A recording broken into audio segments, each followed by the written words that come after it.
C'est avec plaisir qu'on accueille aujourd'hui chez Agora, à ICI Télévision, M. Alain Chaperon, auteur, enseignant de français et de théâtre depuis plusieurs années. Il est membre du Collège Pataphysique du Québec. Il a signé plus d'une dizaine de livres. Je cite « Au secours des femmes déçues » en 2011, « Tordu » en 2012, « L'Odyssée du groupe » 72-2012, « Les Contes Perrault » 2013, « Macbeth » 2014, La droite et la gauche en 2014, Corinne Cédric 2016, Bernard Landry, L'homme fidèle en 2017, On n'accouche pas le ventre vide 2019, Une aventure de sensuellement 2019, Pagaille, Anarchie et autres, Désordre en 2020. Les jambes qui dansaient sous la neige, son premier opus publié chez les éditions du Sémaphore en 2023. Ici Kamal Benkiran, bienvenue chez Agora, mesdames et messieurs.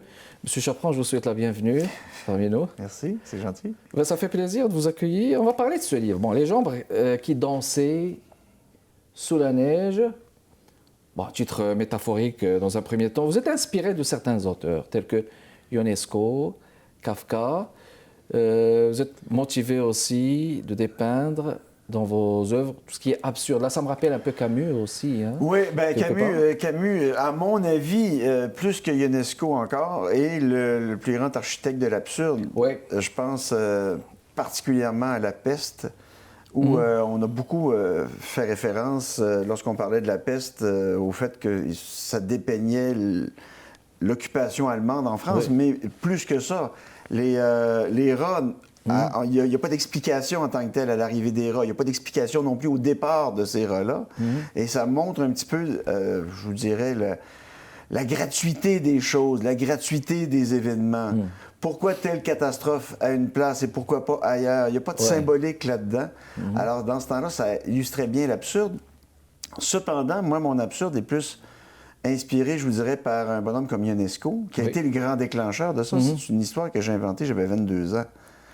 Et ça a pris plusieurs formes jusqu'à celle-là aujourd'hui. Et alors, Ionesco, lui, fait plus des métaphores. Oui. Fait plus de l'absurde par la métaphore. Puis il était plus dans le théâtre aussi. Oui, mais j'ai commencé. En fait, Les jambes qui dansaient sous la neige, ça a commencé par être une pièce de théâtre. Par ça, voilà. Ça s'appelait Le Salon que je voulais être le symbole de tous les conforts et de tous les refus de changement. Oui. Et dans lequel se cache carrément le père du livre, se réfugie toujours le père du livre, et le fils, lui, qui veut évidemment sortir de cette... Il était malade cage-là, de cette cage qu'il détenait. Mais comment vous avez eu l'idée d'écrire ce livre? Parce que là, en voyant... Mon Dieu. Bah, je vous dirais que c'est Ionesco qui a été le grand déclencheur, parce qu'on parlait de Kafka, je parle de Villon aussi, mais j'avais pas lu, lorsque j'ai inventé cette histoire-là, j'avais lu ni Kafka ni Villon, ce qui pourrait en étonner certains. Je voulais écrire, je cherchais ma personnalité d'auteur, je voulais dire des choses différemment. Or, écoutez, j'avais 22 ans, je sortais de l'adolescence, et puis cette histoire-là m'est apparue. Est-ce que c'est mon histoire? Non, ce n'est pas mon histoire, parce que ça serait méchamment pété comme histoire. Mais c'est évidemment, inconsciemment, je pense que c'était inspiré un petit peu de... Il y a toujours quelque chose d'inconscient. Oui, il y a toujours quelque chose d'inconscient là-dedans. Qu'on essaie de projeter. Mais là, vous l'avez projeté après plusieurs années. Oui. Et puis avec des personnages pareils. Permettez-moi de les citer. Jérémie, Jérémie, il est au centre du roman. Oui, il est au centre du roman. C'est ce personnage, ce jeune homme malade qui tousse tout le temps, là, lui. Avec Théodore, Marie, Hugo, Nathalie, etc. Et d'autres personnages.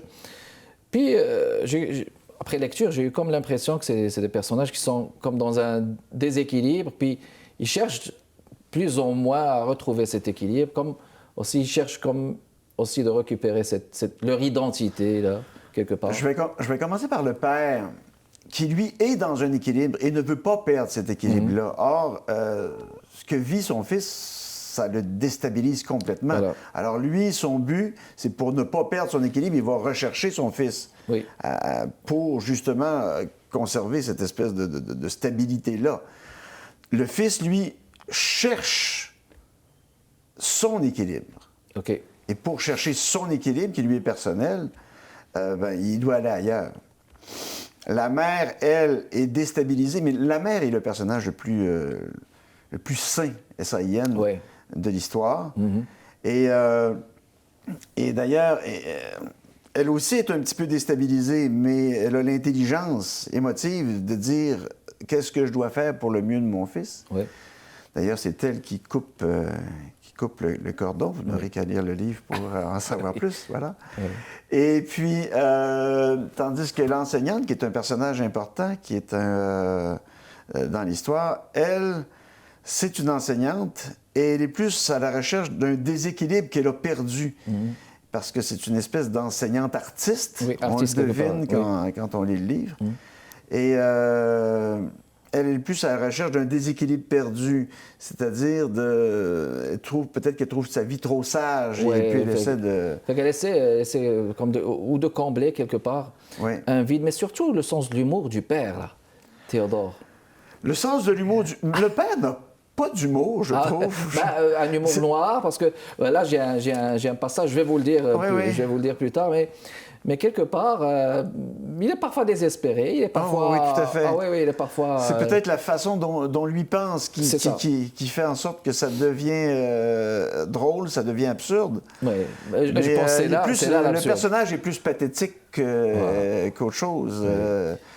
Mais vous savez, le fait de devenir père moi-même, ça a peut-être changé ma façon d'écrire le personnage du père. Oui.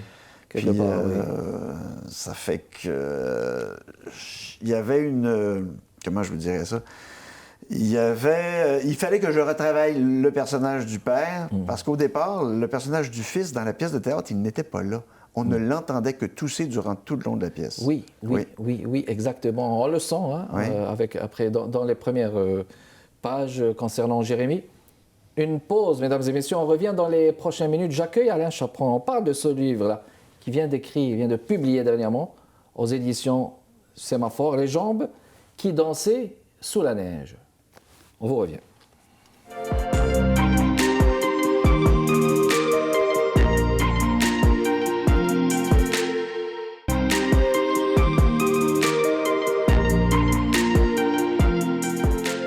On est de retour avec vous, mesdames et messieurs. J'accueille un auteur qui a écrit plusieurs livres. Il est prolifique, mais là, on parle de son tout dernier, Les jambes qui dansaient sous la neige, de Alain Chaperon, mon invité de ce jeudi chez Agora, mesdames et messieurs. On parlait de Jérémie, personnage central. Il est malade, il y a surtout, en quête, je vais dire, de normalité. Là. Oui. Je mets le terme, sa normalité. De sa normalité, je mets le terme entre guillemets, là. Est-ce qu'on peut dire que, quelque part, il est le porte-parole de nos jeunes, de nos adolescents de l'époque? Parce que j'ai eu l'impression que la plupart des adolescents sont comme ça. Ils ne veulent pas qu'on les juge. Ils veulent s'assumer très jeunes, à 15, 16, 17 ans, 18 ans, là. Ils ne veulent pas recevoir de leçons, qui que ce soit. Ça serait très prétentieux de ma part de dire que c'est le porte-parole. OK. Mais je suis enseignant au secondaire, en secondaire 5. Alors, il est un peu ce que je vois des autres. Or, les jeunes veulent aller vers la découverte d'eux-mêmes. Ce que je remarque, c'est que ils n'acceptent pas les conseils. C'est ça. Mais attention, ils n'acceptent pas le conseil de leurs parents. Les conseils de leur père. Voilà. L'influence de leur père est plus grande. Même l'influence de leur professeur est plus grande que celui des parents. Des parents. Je le vois avec ma fille qui a 15 ans aujourd'hui. Je peux vous garantir que c'est vrai. Et puis, mais c'est normal, ça fait partie de la normalité. Oui. Et vous avez sans doute vécu la même chose. J'ai vécu la même chose. Alors, c'est ça. Alors, chacun cherche sa voie, sa trace. Il cherche la sienne. Oui. Et puis, il y a toutes sortes d'influences, il y a toutes sortes il y a des collègues, il y a un professeur qui l'amène vers cette découverte de soi. Vous l'avez dit, il cherche son propre chemin. Oui. justement. Et puis, je vais revenir vers l'écriture, page 132, je vous réfère à cette page-là. Oui. En parler, moi j'ai aimé le style. Écoutez ça, mesdames et messieurs.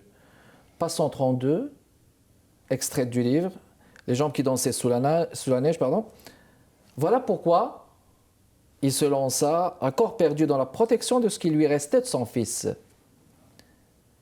C'est-à-dire la partie qui allait de la poitrine jusqu'au nombril. Il la porta contre son ventre, il y serra aussi fort qu'il le put et retourna s'asseoir dans le fauteuil inclinable. C'est humoristique, Oui. quelque part. C'est l'expression aussi d'une protection exagérée aussi envers le jeune. Bien exagéré, c'est comme je le disais. En fait, je ne sais pas si c'est l'amour qu'a le père pour son enfant ou l'amour qu'a le père pour son propre confort. Oui, quelque part. Alors, c'est la question que je me pose. En fait, il retourne dans son fauteuil. Oui. Il ne veut pas qu'on le déséquilibre. Et puis, c'est toujours confrontant pour un parent aussi de voir ses valeurs remises en question. Alors, évidemment, le roman est une grande métaphore. Le fils part petit à petit, les jambes. Bon, d'ailleurs, c'est pour ça les jambes qui dansaient sous la neige. Oui. En fait, le titre est une métaphore qui veut dire qu'on va atteindre notre liberté, quelles que soient les conditions. Et alors, il va partir à droite, à gauche, un bras va partir, après ça, une jambe. Et lui, il essaie de rattraper tout ça maladroitement. Oui. Et il récupère ce qu'il peut récupérer. Est-ce que c'est une métaphore sur l'attachement exagéré que l'on a? Oui, et c'est également une métaphore sur l'attachement maladroit que l'on a, parce que c'est extrêmement maladroit. Et si c'est il aime son fils, mais il l'aime mal. Je pense qu'on peut dire ça comme ça. Ben, les parents, c'est protecteur aussi. Ah oui, c'est protecteur. Qu'on le veuille ou pas, les parents, c'est toujours des conseils. Ma fille de 15 ans, elle n'aime pas ça. Oui. Elle n'aime pas ça. Les conseils, là, parlent d'autre chose que de parler aussi, à chaque fois, de conseils, comme s'il y a des adultes, puis il y a les autres. Puis il y a les autres qui sont moins adultes. C'est pour ça que j'essaie de donner le moins de conseils possible. Donc c'est pour ça que... Je vais donner des trucs, mais des conseils, c'est quelque part... Il y a une différence entre les deux. Une différence. Je dois vous dire, M. Chaperon, en regardant justement... Moi, j'ai pensé que c'était un roman jeunesse au début, avec les personnages, mais ça ne l'est pas. Après lecture, les gens vont avoir leur propre opinion. Mais au niveau des personnages...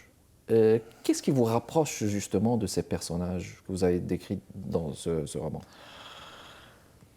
Le fils, c'est un peu moi lorsque j'étais au cégep. Voilà. Okay. D'ailleurs, la nuit de la poésie, ça a été directement inspiré de la nuit de la culture que j'avais eue au cégep de Sainte-Foy en 1984. Je n'ai pas vécu les mêmes choses, là, faites-vous-en pas. Oui. Mais c'est un événement central, par exemple. Oui, c'est un élément central. Il s'est passé des choses. Oui, il se passe des choses. Comment je veux dire? Pourriez-vous me répéter votre question pour que je me ressente dessus? Oui, je vais vous dire. Alors, les personnages, qu'est-ce qui vous rapproche d'eux? Qu'est-ce qui me rapproche d'eux? Le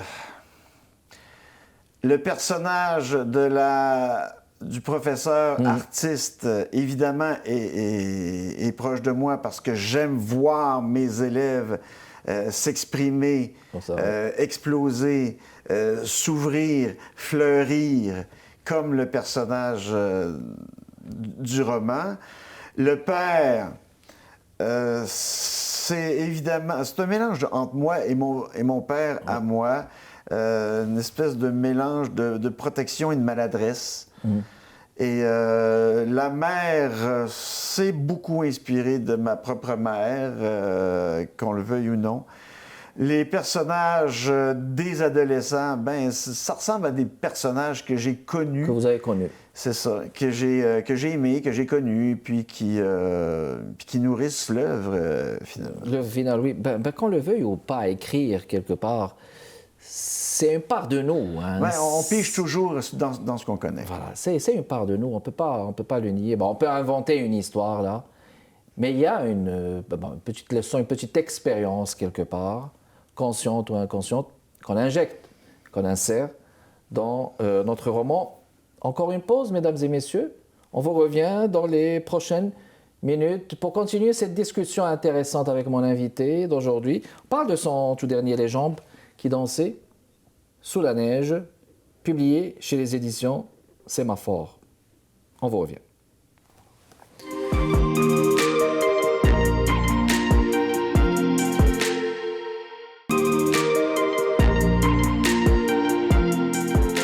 De retour avec vous, mesdames et messieurs. On continue notre discussion chez Agora, ici Télévision, par littérature avec M. Alain Chaprand, mon invité de ce jeudi. Je vais vous demander, M. Chaprand, si vous le voulez bien, nous mettre au parfum de ce livre un petit extrait. Il y a beaucoup d'extraits marquants. Je vous laisse le choix de partager avec nos lectrices, nos lecteurs, qui nous regardent partout au Québec et au Canada. C'est à vous.